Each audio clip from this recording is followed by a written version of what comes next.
तर नाशिक महापालिकेसाठी उभ्या असलेल्या सर्वच उमेदवारांची माहिती आता पोलिसांनी उपलब्ध करून दिली आहे। त्यामुळे नाशिककरांना आता त्यांच्या प्रभागात उभ्या असलेल्यांचे क्रिमिनल रेकॉर्ड पाहता येणार आहेत। नाशिकमध्ये भाजप शिवसेना यांनी अनेक गुन्हेगारी पार्श्वभूमी असलेल्या उमेदवारांना तिकीट दिली आहेत। राष्ट्रवादीचे हेमंत शेट्टी, पवन पवार हे हिस्ट्री शीटर सध्या भाजपमध्ये येऊन पावन झाले आहेत। मनसे आणि सेनाही यापेक्षा वेगळे नाही। हिस्ट्री शीटर असूनही राजकीय पक्षांनी अपक्ष उमेदवार उभे करून पावन करून घेण्याचा प्रयत्न केलाय।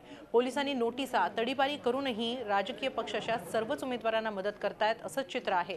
त्यामुळे नाशिक पोलिसांनी अशांचं वास्तव मांडण्याचा प्रयत्न केलाय।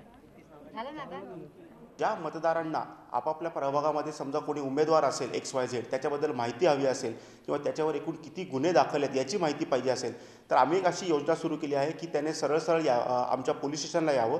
स्टेशन डायरीवरच त्यांनी त्याचं नाव गाव काहीही सांगायची आवश्यकता नाही। त्याचं आयडेंटिफिकेशन आम्ही त्यांना विचारणार नाही आणि त्या ज्या प्रभागाची कॅन्डिडेटची माहिती त्याला हवी असेल की XYZ माणूस आहे, त्याच्यावर एकूण किती गुन्हे दाखल आहेत याची माहिती आम्हाला मिळेल का, तर ती आम्ही त्याला विनामूल्य त्याला ती प्रोव्हाइड करणार आहोत। याच्यामागे उद्देश असाच आहे की आपल्या प्रभागामध्ये मतदार अतिशय सिरियसली त्याने मतदान करावं आणि प्रभागामध्ये कोण क्रिमिनल एलिमेंट्स आहेत हे त्याला कळावं। झी 24 तास रहा एक पाऊल पुढे।